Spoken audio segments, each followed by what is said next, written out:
some of the football players that may or may not be playing this year, but you know that they 100% have bright futures going forward. Let's get started here on Locked On Wildcats.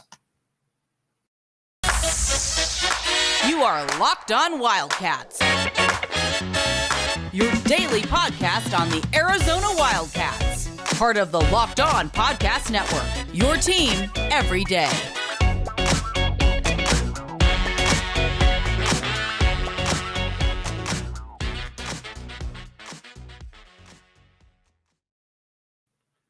Thanks for keeping it Locked On Wildcats. I am your host, Mike Luke. Happy Tuesday to you all. All right, we got a lot to get to today. We're going to talk a little bit of Arizona football. We're going to talk maybe some overlooked players that maybe haven't been getting enough run in the media and maybe not getting enough run here on the show as well. Again, I am your host, Mike Luke. Follow me at Iron Mike Luke.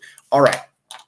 So we're going to go in basically no order here, but we're going to talk about some of the players that have, especially the newcomers, that have really looked good so far, or at least show a ton of potential. And a lot of the players that we've talked about right now, we'll briefly run them by, but, you know, obviously to Torah Mcmillan, 5-star wide receiver, could have gone anywhere he wanted. A lot of people wondering where exactly he was going to end up. Well, he decided to come to Arizona and back the A. So that's where we're at with him. He's been the goods. Again, there's been moments where he's looked pedestrian, but he's also a freshman in college. So I'm not going to put too much on that. And he's also shown that, you know, when the chips are down, he is able to make plays. He did it again in the scrimmage where he's just able to kind of bully a defender and go up for that pass. He's been fantastic. You look at obviously Jaden Doloro, we've talked quite a bit about. He sees that quarterback position, and rightfully so. He's been good. Noah Fafita has been fantastic. Those are, you know, a lot of those guys, Kean Burnett, tight end of the future for sure. So that's kind of where everything is right there with a lot of the really well-known players. So let's get to some of these other guys, though, to keep an eye on. And first, you got a player like Deuce Davis. So not a super highly rated kid. As a matter of fact, if you looked at some of the recruiting charts, a lot of people had him as a 2-star recruit. Well, you know what? Deuce Davis is better than that. He's shown that. He had 2 sacks during the scrimmage. And I think that, you know, when you look at a player who's got an NFL background, obviously we've talked about this before, but guys like that generally work out in your favor. He's not the biggest dude in the world, so he's going to have to continue to get bigger, but all signs point to him being a real impact guy, especially when he can get into that 245, 250 pound range. You're looking at a player that could probably be an all-conference type. I mean, all-conference is too strong of a term right now, but a player who can probably be a starter and can be a long-term starter. So he's a guy to certainly keep an eye on. Sterling Lane. Now, Sterling Lane also goes by Deuce. So we got 2 Deuces on this team. The Deuce is loose. But with him, 4-star kid, obviously a talented guy. You got to remember, though, when he came in here, he's a big dude, and he can do a little bit of everything. He can rush the passer. He can stop the run. Still trying to find really kind of the role for him that best fits his talents. But make no mistake, he's going to find that role, and they're going to find a role that fits his talents for sure, because he might be headed towards a red shirt. He might play this year, but the future is incredibly bright for him. It's just about finding where exactly he is going to fit in right there. Again, highly rated kid, still learning. And you got to remember, too, that the learning curve is different for everybody, especially on defense, because you have so many different responsibilities out there that it can be a little bit more, it can be confusing. It can be a little, the progress can be a little bit slower at times, but he's going to be just fine. Don't worry about him. All right. Now, I want to talk about the 2 DBs, the 2 freshman DBs, the twins, Takario Davis and Ephesians Prysock. Both of these players are big time. They don't look like players that Arizona generally recruits, and that is probably the best compliment that I can give somebody. Again, players that Jet Fish recruits, but maybe not players that you Arizona fans are used to seeing out there. He is a We'll start with Ephesians Prysock, ex-UCLA commit, 6'2", always has something going on right there. He's been bullied a few times in practice for sure by a Jamari Joyner or a Torah Mcmillan, but those are also part of the growing pains of being a young DB coming into college. It's a little bit more difficult at times when you are taller, but the hips look smooth. The change of pace looks great. There's a lot to work with right there, and you could see why he was a 4-star prospect. Now, the other guy across from him was not rated as high, but there's a lot to work with there, and he looks like he's about 6'8", and that is Takario Davis. Takario Davis is a kid out of you wonder if he was a little bit under recruited because he's from Long Beach, but he didn't go to Poly, he went to Millikan, and so maybe that's why he was a little bit underrated. Not exactly sure what the reason was, but he's going to be big time. Now, he's probably not going to be a starter this year, but the following season, he's probably going to be a starter. And he's one of those players that when he does get that starting role, he's probably not going to be relinquishing it because he's got that type of ability. As we talked about, it's always difficult, though, for freshmen, especially on the defensive side of the ball, to get early burn, especially when you've got a Christian Roland Wallace in front of you, when you've got players like that. So we'll obviously keep an eye on those two, but a lot to work with right there with both those guys. Now, flipping back over to the offensive side of the ball, a couple wide receivers to keep an eye on. A.J. Jones, another guy, and we're going to keep hammering the point home that if Jedd Fisch is going to miss on a recruit, Jedd Fisch is going to miss big. He's not going to lose. If he's going to lose, he's not going to be losing with people, smaller dudes. He's going to be losing with big guys. And A.J. Jones is the epitome of that guy. He's about 6'5", can run like the wind. Anybody that saw the first scrimmage knows that this guy not only can he run, he can get away from traffic and continue to go. He's got a special burst to him. It might take him a little bit of time because, again, you're looking at a receiving unit right now where you got McMillan, where you got Jacob Cowing, where you've got Dorian Singer, you got Jamari Joyner. You've got a lot of different players in there. So it might take him a little bit of time, but he is going to get to that point. A lot of talent there, really talented kid. And again, Kevin Green, guy that we've talked about a lot on this show, he's had days in camp where he's looked like the best player. He's a smaller guy, just got to continue to get bigger, continue to trust the process, but he's going to be a player that you're going to be able to work with for quite a while right there. Really talented guy. And again, just another one of these players that maybe slightly overlooked in the recruiting process. And it's hard to say you're slightly overlooked when you were a USC commit, but Kevin Green is definitely better than his rankings indicate. And then, like I said, then you've got the obvious guys that we've been talking about, the Jonah Colemans, who I still think is going to start by some point during the season. Then you've got Jonah Savannah, who is going to, as long as he is at the University of Arizona, he is going to be a starting guard or somewhere on the interior. He's just a different player entirely. If you were to tell me that he was going to be the best player in this class, I don't think that anybody would be in the least bit surprised. So that's kind of where you're at with the young players. Again, I'm always of the belief that if you've got young guys that are ready to play physically and mentally, and maybe, just a slight bit behind the veteran, play those kids. Arizona football is not going to compete for the Rose Bowl this year. Everybody, I think, is fairly realistic about where this team is, where this team needs to be. And again, like Dave Hickey talked about, when Jedd Fisch took over, they were just going to strip this thing all the way down to the bottom. They were going to allow, young players to play. Fisch was going to get a lot of leeway. And quite frankly, he deserved it with the mess that he inherited. And so far, so good. But you just watch it. And this is a different unit. There is more talent out there than we have seen in the past. And it's significantly more talent. Just basically at every position, quite frankly. We've talked about the receivers a great deal. You got 3 or 4 guys that could play in the league right there. The quarterback situation speaks for itself just when you look at the players that are in there and the players they're replacing. Running back is interesting because it's a little unproven, but you've also you're also pretty interested, though, by some of the players that they can provide right there for Arizona in the backfield, like we talked about Coleman. The next step, though, for Jedd Fisch is going to be fortifying those lines. You did a great job bringing in Savannah. You got some other guys that are going to be hopefully bringing in here as well.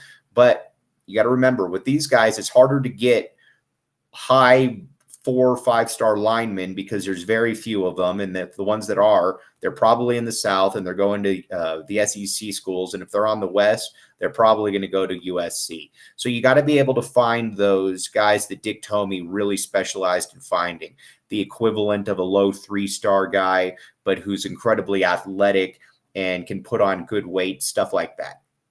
And I think you're seeing that in this recruiting class that's coming up right now with or this coming year with Jedd Fisch. You just got to keep building. You got to keep building on the classes that you get. But this thing right now, if Arizona is able to get, let's say you get 4 or 5 wins. Let's say you get 4. It's crazy to say, but the recruiting momentum continues to go, because here's what Jedd Fisch can say. All right, I took over a program that lost 12 straight games in first year and basically had very, very little talent on the roster. That first year we won 1 game. The next year we won 4. Let's get into that 7 or 8 range this in year 3.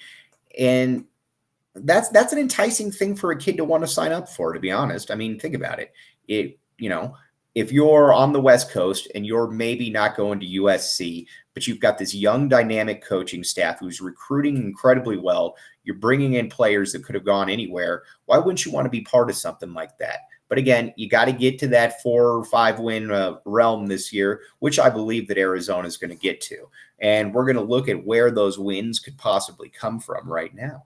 So first game of the season, San Diego State. San Diego State is a 6-point favorite. That's going to be a difficult game, but Arizona has so much more talent now than they did last year that winning that game, I don't think, is out of the realm of possibility at all. As a matter of fact, I think that there's a good chance that Arizona is going to win that game, but let's just say that it's a loss. First game of the season, San Diego State, they're good. They win 10 games every year. And then the next 2, I think you win one of the next 2 games, though. I think you beat North Dakota State. Maybe you lose to Mississippi State. But let's say you're going into conference 1 and 2. I think that's probably a fair point. You could easily be 2 and 1, though. Then you've got California and you got Colorado. Neither one of these schools are good.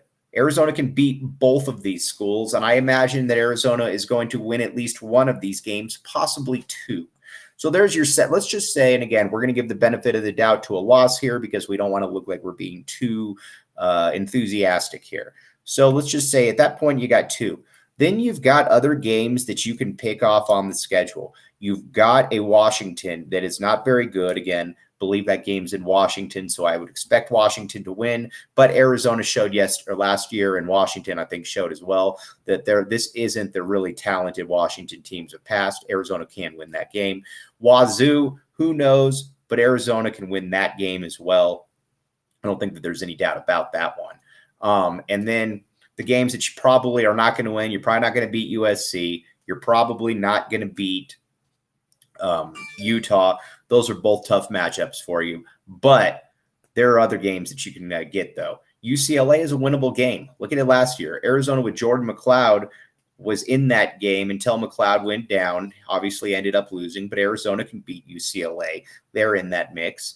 And then ASU. I expect Arizona to beat ASU, to be honest with you. This ASU is a total dumpster fire right now. And if you've got a really young team that isn't really that good, and not only that, you've hemorrhaged players, you've lost something like 30 transfers, you got a coach who could easily not be there the following year in Herm Edwards. There's a high chance that team could end up quitting at some point. And the one thing that I can tell you about Arizona is that they're not going to end up quitting. So I expect Arizona to beat ASU. Now, on the other side, we're going to talk a little bit about Johnny Nansen, what to expect from this defense. But first, BetOnline Sportsbook. This is where you want to be. Everything you want, you pretty much got. You've got from in-game betting to futures to props, anything you want, they have it. Check it out. BetOnline Sportsbook. Again, I like the over of 2.5 wins for Arizona this year, but there's all kinds of different things. There's futures, there's NBA, there's college. You name it, they got it. Check it out, the BetOnline Sportsbook. We will be right back with you. We're going to talk about Johnny Nansen and what to expect from this coming Arizona defense. Again, BetOnline Sportsbook. Check it out.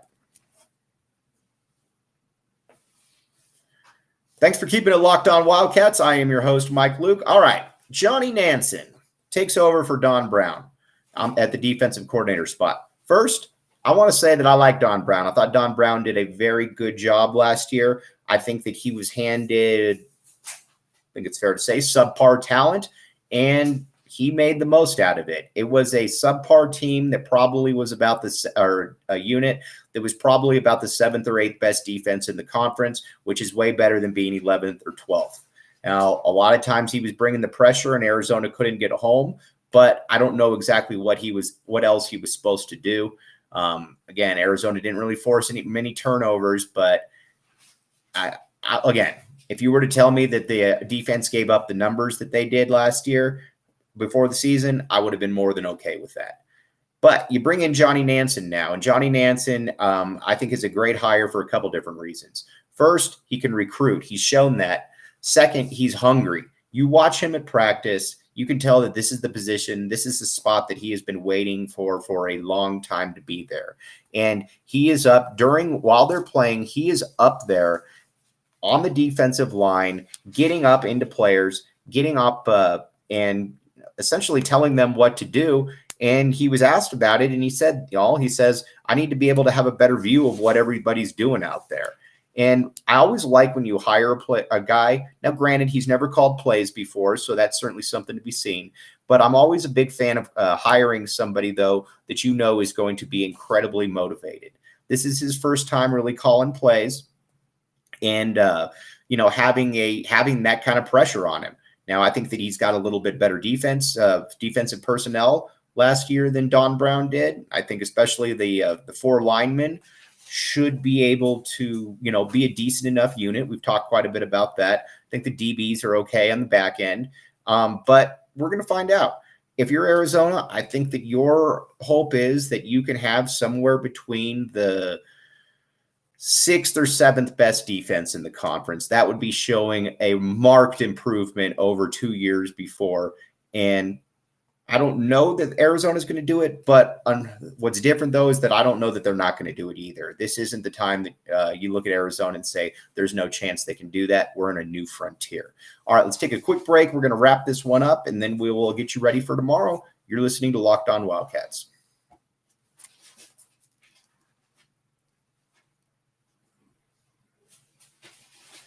Thanks for keeping it locked on Wildcats. I am your host, Mike Luke. All right, so basically wanted to go through this show, all of the new players and everybody that you should be aware of that needs to be accounted for, because it's easy to get lost in the Doloros and the T-Macs and all that talk, but there's a lot of other really talented players out there, and if you've been out there at any of the practices or scrimmages, you know that. It's just going to take a little bit of time. There's no doubt about that. But everything is headed in the right direction right here.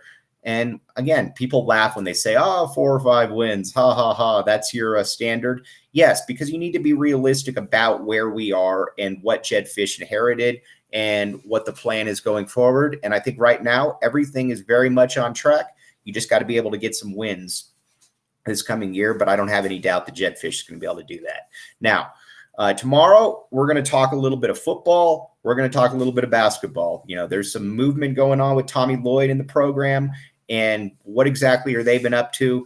Ben Matherin, Christian Coloco, Dalen Terry, we're all back in town. What's that next step for Arizona basketball, and how good can Arizona basketball be this year? I think that's a question that is on a lot of people's minds. Can this be a top 15? Heck, can this team flirt with the top 10 ranking? Where exactly do they stand? How far back do they take a step? Do they take that step back? But again, everybody out there, you have a great Tuesday. We're going to be back again talking some football, some basketball here on Locked On Wildcats. But we are in the middle of football season. Basketball is about to get started here. No better time to be a Wildcat. Back the A. We will be back with you tomorrow. You've been listening to